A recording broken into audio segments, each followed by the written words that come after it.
Então, Alex, eu queria que você fizesse um paralelo para a gente com a nossa última crise fiscal, lá em 98.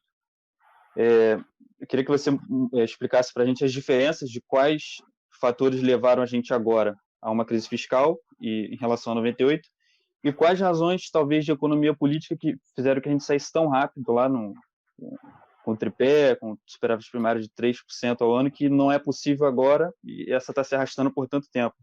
Mais ou menos isso, se me fiz entender. Tá, não, entendi. Boa pergunta também. Eu não sei se depende de como a gente conta, né? Na verdade, que a gente está em crise fiscal desde 2014, então realmente isso aqui está se estendendo um período longo. Acho que a diferença lá foi, assim, tem algumas diferenças do ponto de vista político. Primeiro, você tinha um governo que tinha uma base mais sólida em Congresso. Quer dizer, era um Congresso menos fragmentado do que a gente tinha hoje. Tinha uma coalizão grande, mas aos 4, 5 partidos, que basicamente era PSDB, PFL, tinha chamado ali o PMDB.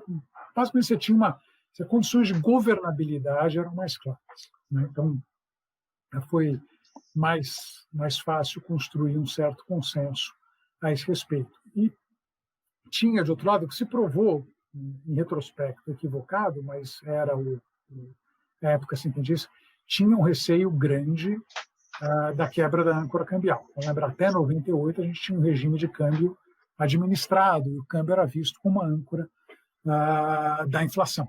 Então, você tinha um arranjo um pouco diferente disso. Quando você tem o arranjo sob câmbio fixo, então a taxa de câmbio toma conta da inflação, a taxa de juros serve para você adequar o balanço de pagamentos, serve para você garantir o financiamento do balanço de pagamentos, né? E a política fiscal serviria para garantir o nível de atividade. Quando você vai para o regime de câmbio flutuante, é uma outra história, uma outra distribuição. Então, a política monetária vai cuidar de atividade e inflação, você vai ter o câmbio para cuidar do balanço de pagamentos.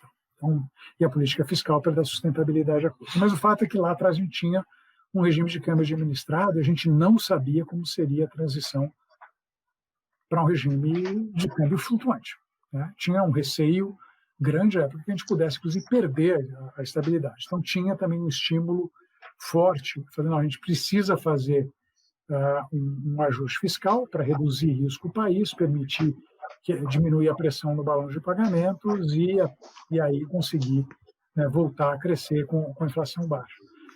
E terceira coisa, que é bom também deixar claro, você tinha mais espaço para aumento de imposto do que você tinha hoje. Então, muito do ajuste fiscal que foi feito à época, muito não, praticamente quase a sua totalidade, ele foi em cima de aumento de imposto.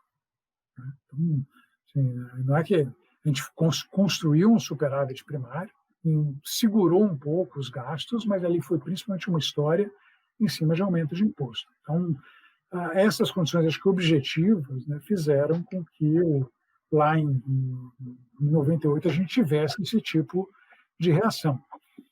A partir a crise fiscal que a gente vive ali a partir de 2013, 14, ela tem uma natureza diferente. Então, primeiro, não é que o gasto tivesse crescido pouco entre 94 e 98, cresceu bastante. A gente tem menos estatísticas a respeito, mas todas as indicações são de que o gasto cresceu muito. Mas o fato é que o gasto cresceu ainda mais de 2010 para cá. A partir de 2010, e a gente tem esse conjunto de números que foi recentemente divulgado pelo Tesouro, a gente não tem a menor dúvida que teve uma expansão fiscal sem precedentes nos 3 níveis de governo. Significa que, para financiar esse aumento de imposto, a gente precisaria levar uma carga tributária que já é alta do ponto de vista de um país emergente. Então, você vai olhar ali no conjunto dos emergentes, o Brasil está certamente entre as cargas tributárias mais elevadas. Ninguém precisa, quando eu ouço, não, mas a nossa carga tributária é baixa, perto da Finlândia, da França. Obrigado, só que eu não estou na Finlândia nem na França, eu estou num país de renda média. Então, vamos comparar laranja com laranja, banana com banana, né? As laranjas lá que têm um baita estado de bem-estar social, nível de renda per capita altíssimo, vão ter uma carga tributária alta. o Brasil tem uma carga tributária, tem um volume de gasto muito maior do que países de renda média, e a sociedade não está vendo a menor graça em aumento de carga tributária a essa altura.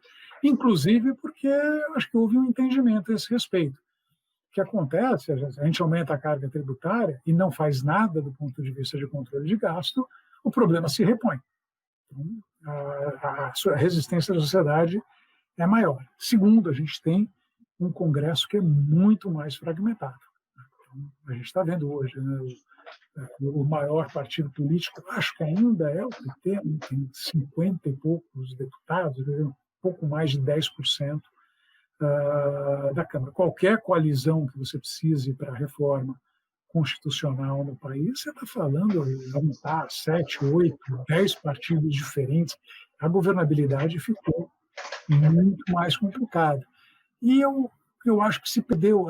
Era muito claro quando você tinha a ideia de, não, o meu link eu preciso defender a taxa de câmbio. A gente fala de defender a inflação, para voltar para a pergunta do começo,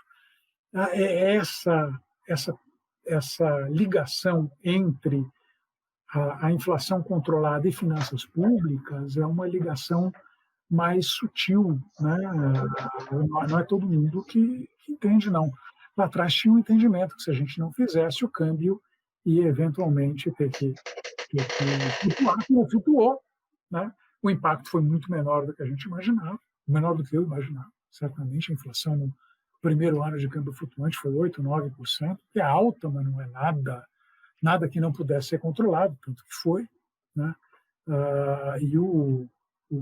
Mas, enfim, eu acho que o próprio apoio político a isso era mais difícil de obter, de novo, por razões objetivas. Isso para não entrar, obviamente, na questão da competência, né, do que foi a equipe econômica lá atrás, e o que é, nesse período mais recente, obviamente, excetuado o período ali de meados de 2016 até 2018, em que a gente tinha uma equipe econômica que, dadas as restrições políticas, acho que conseguiu montar um quadro que favorecia bastante a transição, que foi desperdiçado a partir de 2019.